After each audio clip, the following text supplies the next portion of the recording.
ഞങ്ങൾ 3 പേരും കൂടെ തിരുവനന്തപുരത്ത് നിന്ന് പാലക്കാടിന് ഒരു കല്യാണം കൂടാൻ പോകാം കേട്ടോ. ഒരു ബ്രാഹ്മണ കല്യാണമാണ് കൂടാൻ പോകുന്നത്. ഒത്തിരി ചടങ്ങുകളുണ്ട്, പല വീഡിയോ ആയിട്ട് ഞാൻ ഇടാം കേട്ടോ. ഇത് കല്യാണത്തിന് പോകാൻ വേണ്ടി ഞാൻ ഡ്രസ്സൊക്കെ ചെയ്ത് നിൽക്കുന്ന ഭാഗം കേട്ടോ. എന്നിട്ട് ഇതാണ് അഗ്രഹാരങ്ങളാണ്, നൂറുകണക്കിന് വർഷങ്ങൾ പഴക്കമുള്ള പരമ്പരാഗതമായ ഇപ്പോഴും ജീവിക്കുന്ന ഒരു അഗ്രഹാരങ്ങളാട്ടോ. ഇത് രാവിലെ കഴുകി മിറ്റമൊക്കെ വൃത്തിയാക്കി കോലമൊക്കെ വരയ്ക്കാൻ വേണ്ടിയിട്ട് റെഡിയാകുന്നതാണ്. ഇത് സമയം ഒരു 5:45 ആയേ ഉള്ളേ. സമയം സൂര്യൻ ഉദിച്ചു വരുന്നതേ ഉള്ളൂ. നല്ല രസമുള്ള ഒരു അന്തരീക്ഷമാട്ടോ ഈ പാലക്കാട്.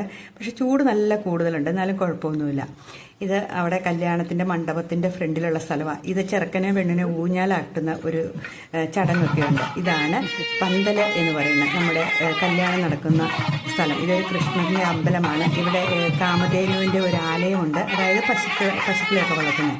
ഇതാണ് സ്റ്റേജ്, ചെറുക്കൻ്റെയും പെണ്ണിൻ്റെ മണ്ഡപം അലങ്കരിച്ച് വെച്ചേക്കുന്നത്. കുറച്ച് വ്യക്തികളെ ഉള്ളൂ, കുറച്ച് ആൾക്കാരെ വിളിച്ചിട്ടുള്ളൂ, അടുത്ത ആൾക്കാരെ. അങ്ങനെ ഞങ്ങൾ കല്യാണം കൂടാൻ വേണ്ടിയിട്ട് യാത്രയായി ഇറങ്ങി അമ്പലത്തിൻ്റെ അവിടെ ചെന്ന് തൊഴുതു. എന്നിട്ട് കല്യാണമൊക്കെ കൂടി